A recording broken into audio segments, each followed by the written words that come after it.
The machine that never slept.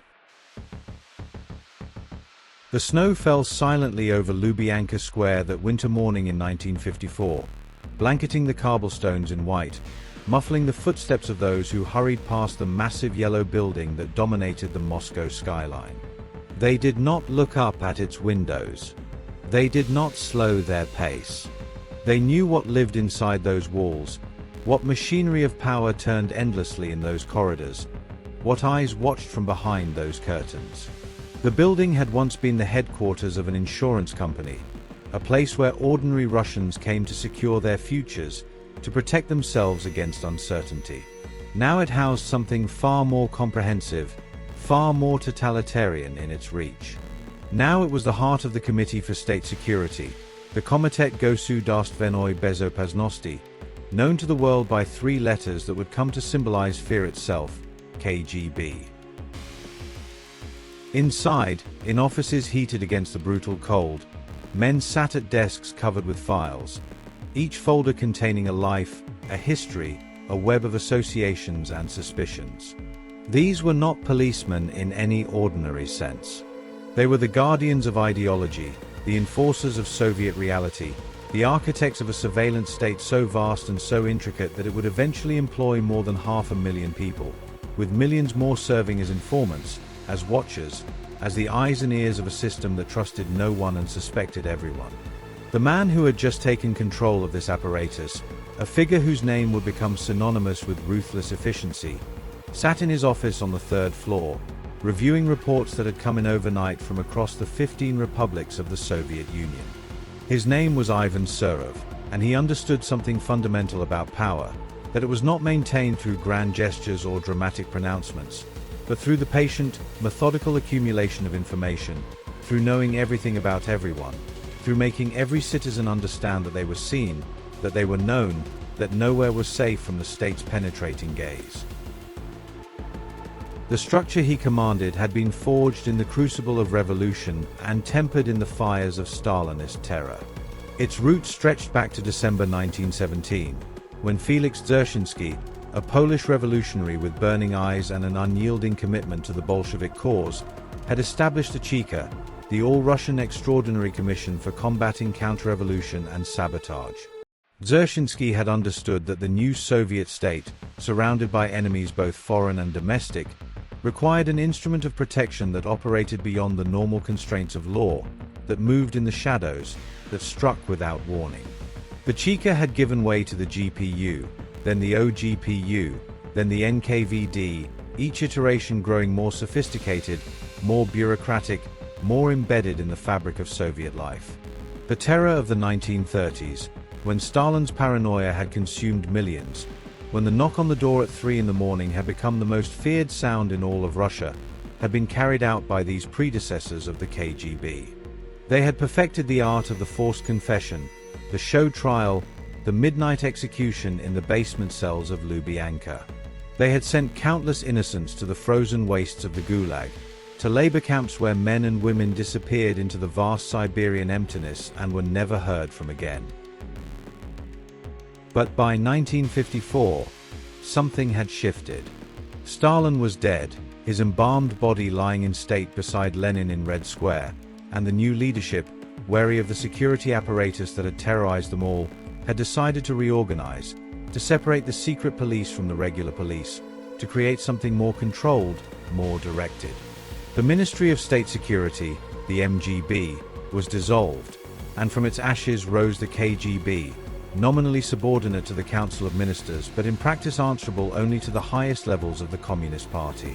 The structure they built was a masterpiece of organizational complexity, a machine designed to monitor, infiltrate, control, and when necessary, eliminate any threat to Soviet power, whether that threat came from foreign intelligence services, domestic dissidents, religious believers, ethnic minorities seeking autonomy, or simply ordinary citizens whose private thoughts strayed too far from approved ideology.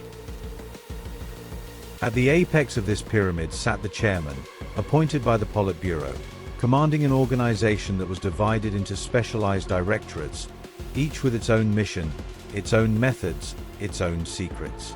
The first chief directorate handled foreign intelligence, sending its officers into every corner of the globe, planting agents in Western governments, stealing military and industrial secrets, running networks of spies who passed information back to Moscow through dead drops and secret meetings in darkened parks. These were the glamorous operatives, the ones who learned to speak English and German and French with perfect accents, who adopted false identities and lived double lives, who seduced secretaries in NATO headquarters and recruited idealistic students at Cambridge and Oxford, who believed they were working for a better world, for peace, for the inevitable victory of socialism over capitalism. The most successful of these agents, men like Kim Philby and the members of the Cambridge Five, penetrated to the very heart of British intelligence, feeding Moscow the crown jewels of Western secrets for decades before their exposure. But it was the Second Chief Directorate that truly defined the KGB's role in Soviet society. For this was the apparatus of internal security, the machinery that watched over the Soviet people themselves. Its officers operated within the borders of the USSR, tracking dissidents, monitoring intellectuals, infiltrating religious groups, surveilling foreign diplomats and journalists, ensuring that no pocket of resistance, no cell of independent thought, no gathering of an authorized opinion could exist for long without coming to their attention. They ran a network of informants so extensive that historians would later estimate that 1 in every 63 East Germans worked for the Stasi, East Germany's equivalent of the KGB, and the Soviet numbers, though harder to verify, were likely comparable. Your neighbor might report on you. Your co-worker might be taking notes on your conversations. Your friend, your lover, your brother might be filing reports, describing your attitudes, recording your jokes, noting the books you read and the questions you asked. In Leningrad, a young engineer named Dmitry sat in his communal apartment, sharing a kitchen with 3 other families, keeping his voice low as he spoke with his wife about the rumors they had heard, about the arrests in their factory, about the colleague who had vanished last week without explanation. He had been careful all his life, had joined the Komsomol when expected, had attended the political lectures without complaint, had never spoken critically of the system in public. But he had made one mistake. He had befriended a visiting Hungarian engineer, had shared drinks with him, had listened as the Hungarian described the uprising in Budapest, the brief moment of freedom before the Soviet tanks rolled in. Someone had seen them together. Someone had reported the conversation. And now Dmitry felt the weight of invisible eyes upon him, felt the slow tightening of a noose he could not see but knew was there. The methods the KGB employed were sophisticated, honed over decades of practice. They did not need to arrest everyone, did not need to fill the prisons to capacity as in Stalin's time. They needed only to create an atmosphere of pervasive surveillance, to make every citizen internalize the watcher, to ensure that people policed their own thoughts before those thoughts could become words, that they censored their own conversations before those conversations could become dissent. The KGB understood the psychology of fear, understood that uncertainty was more powerful than certainty, that not knowing whether you were being watched was more paralyzing than knowing for sure. They would follow someone openly for a few days, making no effort to hide, letting the target see the same faces day after day, the same cars parked outside their apartment, the same figures in the background of their daily routine. Then they would disappear, would pull back the surveillance, and the target would be left wondering. Were they still watching, just more carefully now, or had they decided the target was unimportant, not worth the effort? The uncertainty itself became the punishment, the weapon that kept people in line. When they needed to go further, when passive surveillance was not enough, they had other tools. The Third Directorate handled military counterintelligence, ensuring loyalty within the armed forces, watching for any sign of ideological deviation among officers and soldiers, maintaining political officers, the Zampolits, in every unit, men whose job was not to fight but to monitor, to report, to ensure that the Red Army remained not just a military force but a political instrument of the Communist Party. The Fifth Directorate focused on ideological subversion, targeting religious believers, nationalists, human rights activists, anyone who dared to organize, to speak out, to challenge the official narrative. They infiltrated churches, sent agents to pose as fellow believers, documented who attended services, who contributed money, who spoke too fervently of their faith.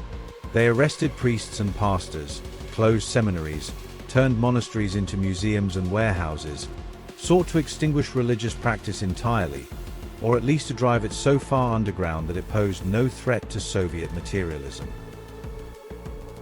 The Technical Operations Directorate developed the tools that made this surveillance possible: miniature cameras that could photograph documents in seconds, listening devices planted in walls and telephones, sophisticated forgery capabilities that could create flawless passports and identity documents, invisible inks and secret writing techniques, poisons that left no trace, weapons disguised as everyday objects. In the laboratories beneath Lubyanka, scientists experimented with drugs that could loosen tongues during interrogation, with toxins that could induce heart attacks or strokes, with radiation poisoning that could slowly kill a target while leaving doctors baffled. When the KGB wanted someone dead but wanted it to appear natural, they had the means. The archives of the KGB, stored in vast underground repositories, contained files on millions of Soviet citizens, detailed dossiers that began when a person was still in school, that tracked their friendships, their romantic relationships, their career trajectory, their family connections, their political reliability. The system was called the Lichnoy Delo, the personal file, and it followed you throughout your life, determining whether you could attend university, whether you could travel abroad, whether you could be trusted with sensitive work, whether you were suitable for promotion. A single mark in that file, a single notation about suspicious associations or ideologically questionable statements, could destroy a career, could condemn a family to poverty and ostracism, could echo through generations.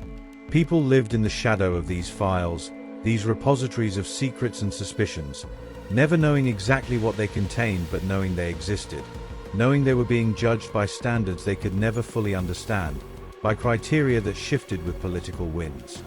In the border regions, where the Soviet Union met the outside world, the KGB maintained absolute control. The 7th Directorate conducted surveillance of foreign visitors, following tourists and businessmen, bugging their hotel rooms, photographing documents in their briefcases while they slept, recruiting prostitutes and taxi drivers and hotel staff to report on conversations and behaviors. Foreign correspondents found their phones tapped, their apartments searched while they were out, their sources intimidated or arrested. Diplomats lived in compounds that were riddled with listening devices, where even the walls seemed to have ears, where any private conversation required walking in the garden in winter, speaking in whispers, trusting no one.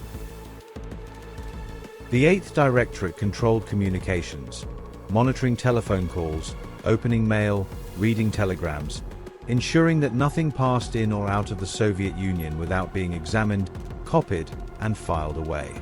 Letters from abroad arrived weeks late, their seals broken and clumsily resealed, their contents sometimes missing entirely. Packages from relatives in the West were opened, inspected, photographed, and often never delivered.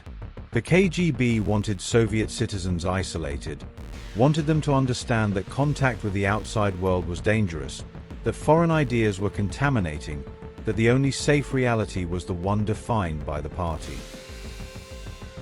In Lithuania, in Latvia, in Estonia, in Ukraine, in the Caucasus, the KGB waged a decades-long campaign against nationalist movements, against the desire of occupied peoples to reclaim their independence, their languages, their cultures. They arrested poets who wrote in Lithuanian, historians who documented Ukrainian identity, anyone who dared to suggest that these nations had existed before the Soviet Union and might exist after it. They deported entire populations, sent Chechens and Crimean Tatars to Central Asia, scattered communities to prevent the formation of resistance, replaced native populations with Russian settlers who would be loyal to Moscow. The goal was not just political control but cultural annihilation, the erasure of alternative identities that might challenge Soviet unity. The KGB's reach extended into every institution of Soviet life. Universities had KGB handlers who monitored faculty and students, who ensured that research stayed within ideological boundaries, who prevented the spread of Western ideas or critical thinking that might lead to uncomfortable questions. Factories had security officers who watched for sabotage, for theft, for workers who complained too loudly about conditions or quotas. Collective farms had informants who reported on peasants who hoarded grain or spoke nostalgically of the time before collectivization. Publishing houses had censors who reviewed every manuscript, who ensured that literature served the state, that art remained socialist realist, that nothing subversive, nothing that questioned or doubted or imagined alternatives, could reach the public. And yet, despite this vast machinery of control, despite the millions employed in surveillance and suppression, the KGB could never quite achieve total success. In the 1960s and 1970s, dissidents began to emerge who had overcome their fear, who were willing to speak truth to power even knowing the consequences, who distributed samizdat, self-published manuscripts passed hand to hand, typed on carbon paper in apartments late at night, containing poetry and philosophy and accounts of political repression that the official media would never print. Andrei Sakharov, the physicist who had helped build the Soviet hydrogen bomb, became a voice of conscience, speaking out for human rights, for freedom of thought, for an end to the nuclear arms race. The KGB followed him constantly, harassed his family, exiled him to the closed city of Gorky, cut him off from contact with the West, but could not silence him entirely. Alexander Solzhenitsyn documented the horrors of the Gulag in novels that circulated in samizdat and eventually reached the West, where they were published and translated, exposing to the world the reality of Soviet repression. The KGB eventually deported him, stripped him of citizenship, sent him into exile, but his words remained, his testimony survived, his voice could not be erased. The KGB's foreign operations, meanwhile, grew ever more ambitious and ever more ruthless. In 1978, on Waterloo Bridge in London, Bulgarian dissident Georgy Markov felt a sharp pain in his leg, saw a man with an umbrella hurrying away. Days later he was dead, killed by a tiny pellet of ricin injected by a weapon disguised as an umbrella, a hit ordered by Bulgarian intelligence with technical assistance from the KGB. In Munich, in Rome, in Paris, Soviet agents tracked down defectors and dissidents, those who had fled the USSR and dared to speak about what they had experienced, and sometimes those people died in apparent accidents, car crashes or falls from windows or sudden illnesses that baffled doctors. The message was clear: leaving the Soviet Union did not mean escape, did not mean safety. The KGB's arm was long, its memory was perfect, and betrayal would eventually be punished. Inside the Soviet Union, the apparatus continued its work with mechanical efficiency. A woman in Moscow complained to her friend about the shortage of meat in the stores, and her friend, needing favor from the authorities for her son's university admission, reported the complaint.